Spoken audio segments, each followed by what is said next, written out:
my belief, and I know that the guys also feel the same way, my belief is that really business performance really comes through the people in those businesses. You can have the best product, you can have the best process, you can have the best of everything, but actually if the people aren't firing, if the leadership isn't right, if the commercial functions aren't aligned and all that kind of good stuff, actually it doesn't really mean much at all.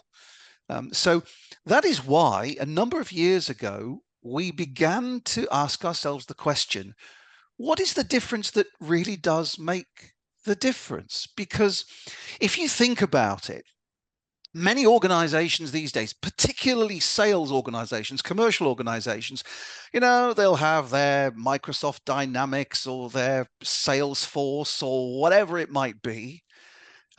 They'll have a whole load of good collaborative tools, from the Gongs of this world to the Slacks of this world to the Teams of this world, whatever. And they'll say, oh, this is fantastic. We can all be efficient and be brilliant now. But some people seem to thrive in those environments and some people just don't.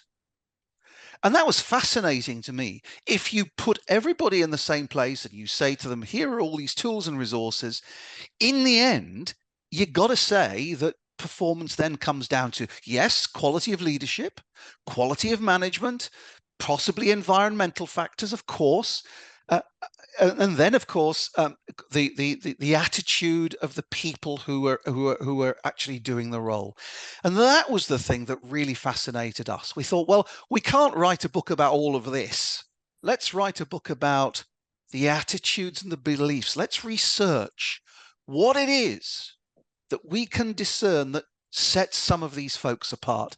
And that's where this was born from.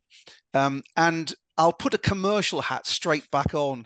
I'd like to tell you that, I wanted to do this because it was pure altruism and I believe in humanity and all. Well, I do.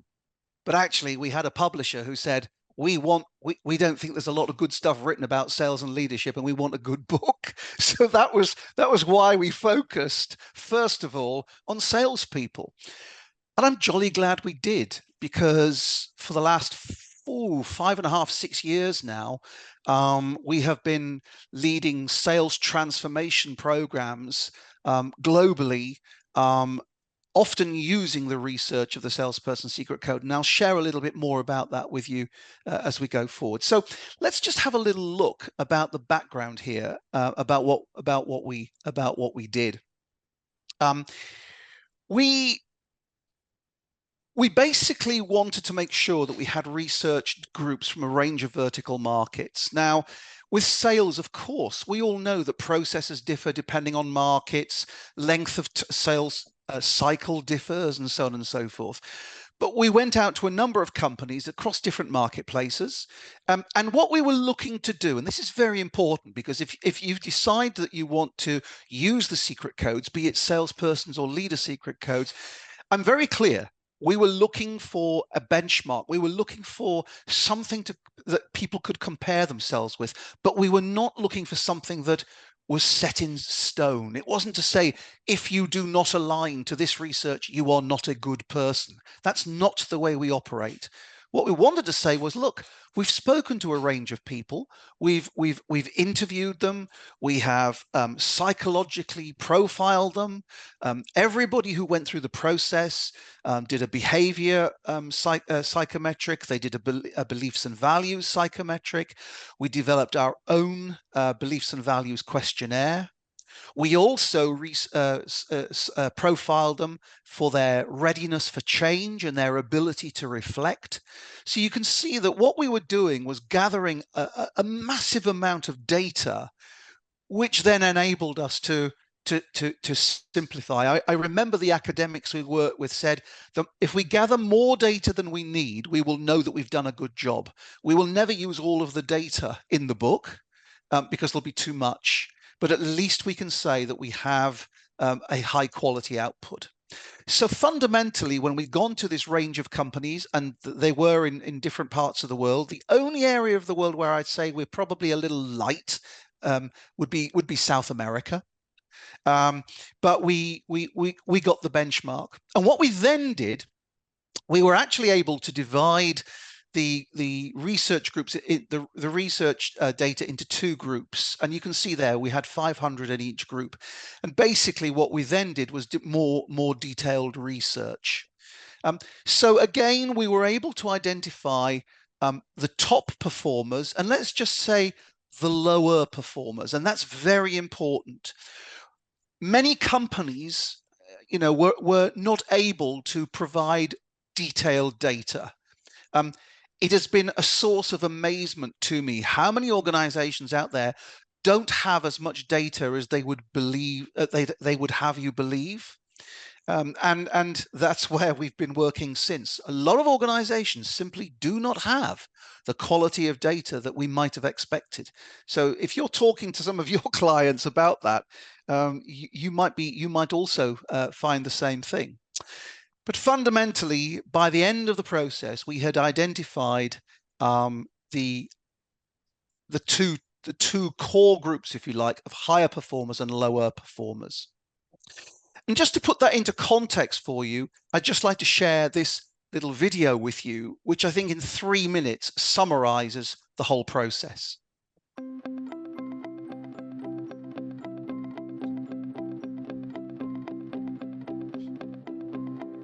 It's a fundamental challenge for businesses all over the world. Companies invest billions each year in learning and development, systems and processes, and yet some salespeople are more successful than others. Why? If it's not down to skills, it must be down to the beliefs which drive behavior. Understanding these beliefs will help businesses cut their costs and boost profits in the right way. Our study is the largest of its kind and comprises of 50,000 respondents from 5,000 organizations globally. We then split them into two groups, a higher performing group and a lower performing group. We then took the 500 highest performing from Group 1 and the 500 lowest performing from Group 2, and we brought them together into a sample of 1,000. We interviewed all 1,000 people in our sample group. We discovered 5 core or foundational beliefs which we identified in every single person that we spoke to. We decided to call these destination beliefs.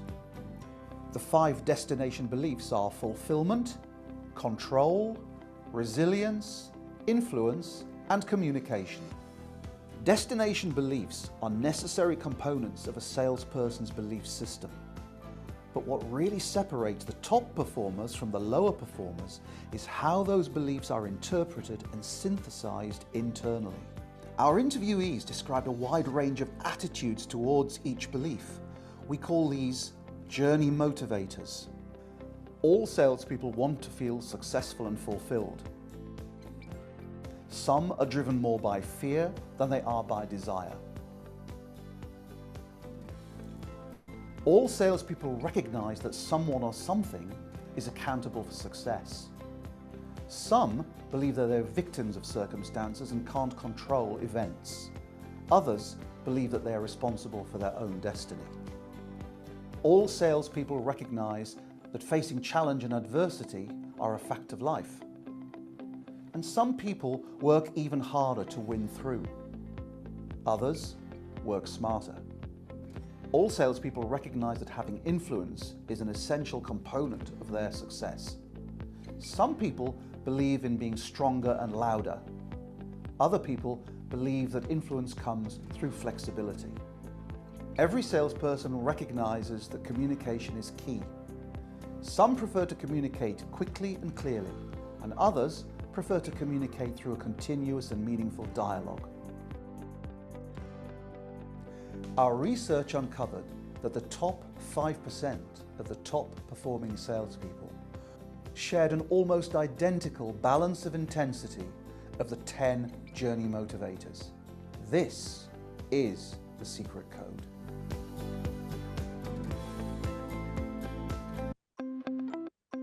Whoops. Let me go out of that. So really that was, I hope, giving you a view as to what the secret code is about. Those are the beliefs that you can see on the screen there.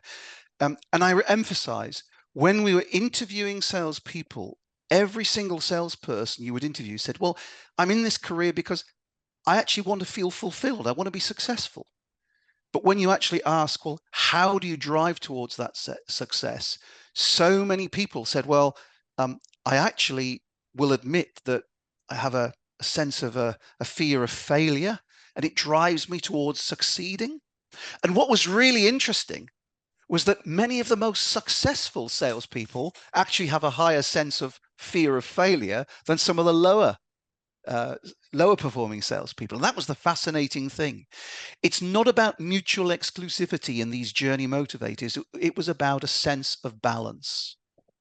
So before we just come back to the salesperson secret code, I really want to be clear why for us these beliefs are so important. Everything we do at Transform People International is predicated on working with our audiences, be they leaders, salespeople, whoever they are, at different, what we call logical levels of leadership and influence. So, for example, if I'm working with a group of people, I will be interested in what is going on in their environment. I'll be interested in how they behave and what they observe people doing.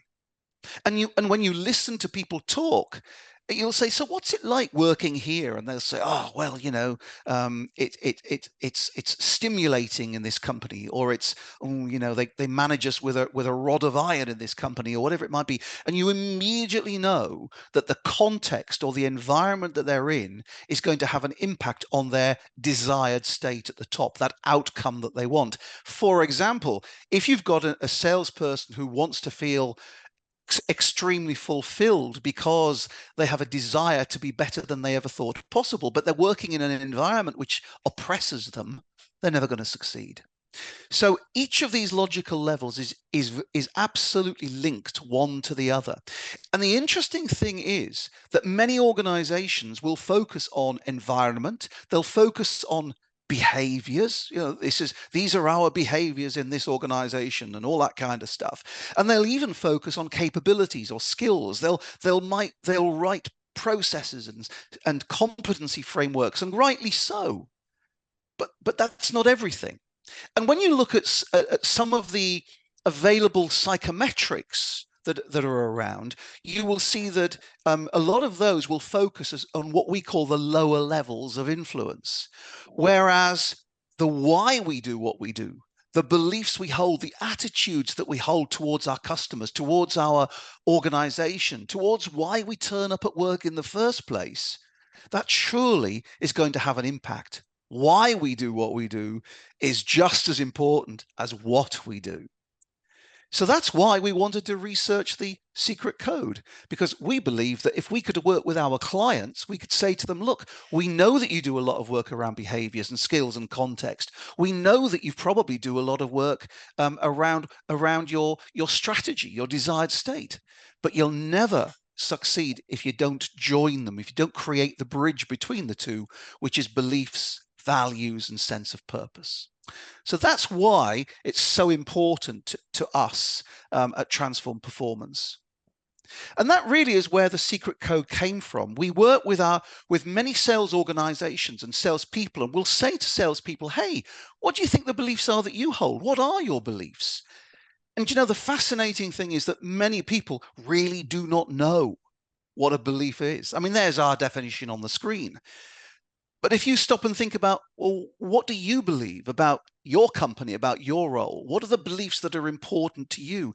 In the end, beliefs are not necessarily true. They're just emotionally held opinions, which we assume to be true and then operate as if they were true.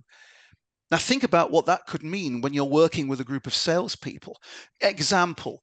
Oh, this CRM system's rubbish. Or if I had a better territory, I could be more successful. Or, well, I could be more successful if my manager was a better sales manager, but he or she doesn't stimulate me. In other words, they hold these beliefs and then they become true for them. And what they do is they dissociate from accountability and ownership for themselves. But if you can bottle those salespeople who say, do you know what? I got a poor territory, but I won through anyway. Or you know what, I came into this organization and it was going through change, and I had 3 managers in 1 year, but you know what, I managed to succeed in spite of that adversity. That's gold dust. So for us, we are very clear that we will use this process to help people understand that the experiences we have drive our beliefs and values, and then they create our habits. And as one of my favorite authors, John Maxwell, once said, your attitude is key to this. Your attitudes are, as he says, the librarian of your past, the speaker of your present, and the prophet of your future. And that is why for us, the secret code is so important. Think about it from a behavioral perspective. If we have salespeople, or if we have leaders doing what they've always done, they will get what they've always got.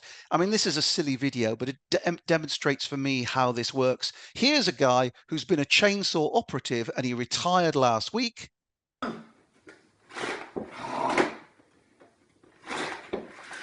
But he's still trying to start his chainsaw. Silly, but yeah, actually quite true. So this is the ethos behind the salesperson's and the leader's secret code. In other words, if you can talk to people at the higher logical levels of influence around why they believe what they believe, which drives their actions, which drives their results, then it's a different conversation. Too many organizations, especially sales organizations, just simply say, how are you doing to achieve your target? How many interviews have you booked? How many meetings have you had? What discounts are you giving? That's not going to necessarily help people succeed long term. Because if I believe that that it doesn't matter if I give a discount, I'll keep giving a discount. We worked with an organization in Europe. Well, it's a global organization, but it was headquartered in Europe. It was owned by private equity. The CEO wanted to get this company ready for acquisition. And we worked with them with the salesperson's secret code. We profiled the whole of the organization. We learned what beliefs were driving the sales force, and we focused the learning and development programs on attacking the beliefs which were a little weaker. And in the first 6 months of that program, that organization retained 14 million euros of business that was vulnerable and won 6 million euros more business.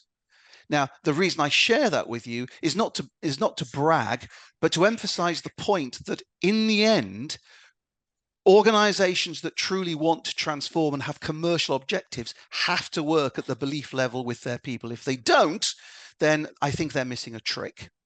That company, by the way, has since been acquired. In fact, I can say who it is. It was a company called GFK, Growth from Knowledge. They deal in data analytics, and they've been acquired by Nielsen, one of the world's largest data analytics companies, who you may have heard of. So this has a business impact. The point is that everybody's journey is different. Every salesperson has choices. Our role as a coach and as facilitators is to use the secret code, whether it's the leader secret code or the salesperson secret code, to help people be more aware of the choices that they are making. And that's the key for me. It's about turning I can't into I can. It's about from impossible into how can I. I ought to do something into I will do something. I'm sure that many of you work with your clients around focusing on delimiting beliefs, and that's very important. And that's exactly where the salesperson secret code fits in. It doesn't replace any of the work you're probably doing. It just makes it a little more interesting. I know that not everybody in the world believes in Santa Claus, but once upon a time I did. And I always say, look, for those people who say, can you change your beliefs in an instant? Of course you can. Because at the end of the day, if you can change your beliefs about believing in Father Christmas, and 1 minute he's real and the next minute, well, he isn't, the world doesn't stop. You just simply readjust and move on. And that's what I always say to people. We have a bit of fun with it. You know, I'll invite you to think about it now. What beliefs might you hold that you carried for a long time that actually are crazy beliefs? You know, I mean, at a simple level, I was once told that if I eat the pips of an apple, it could grow inside me and it wouldn't be healthy. I mean, it's rubbish, but I believed it. You know, I can remember my grandmother saying to me, "Don't swallow chewing gum, because it will stick inside you." It's crazy. It's a belief. Now, I emphasize these because at the end of the day, the commercial beliefs we have can be just as ridiculous. You know, oh, that territory never succeeds. People who go there never succeed, or whatever it might be. So my belief is that what we can do with the Salesperson Secret Code is help people reframe. That's the point. We can't necessarily change someone's belief, but we can absolutely help them reframe. And that's what the secret code does. It simply reflects a moment in time. And I'm not going to bore you with all of these slides, but just as an example, you can see on the screen here the beliefs around fulfillment. Now, the beliefs were that came out most strongly were, I will feel fulfilled because I do fear failure. You know, that's a fact. And a lot of people said, yeah, well, I drive towards my feelings of fulfillment because I want to be better than I ever thought I could be. Notice the balance. It's not about one or the other.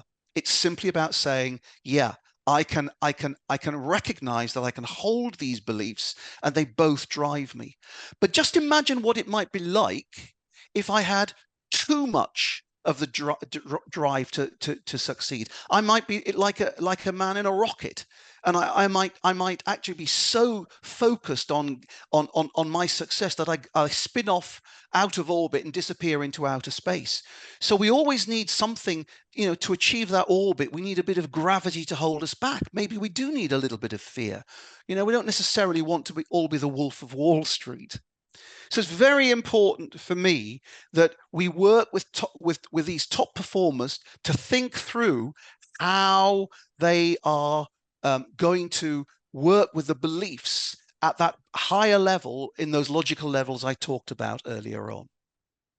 So really, that is a summary, if you like, of how the theory of the secret code works, and basically we designed a psychometric that went around it.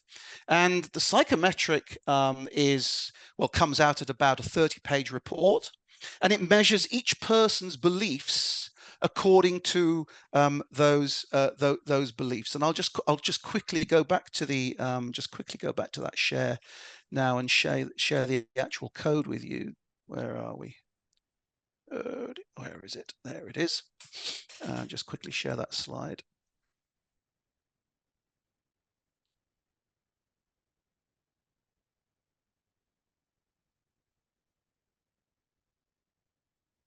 So this is the actual code, as you can see here. This is the balance. And again, it may be interesting for you to see this. Look at this is interesting with control. You know, there were a number of top salespeople who absolutely said, I recognize that I do have some victim in me, but it's how I overcome that.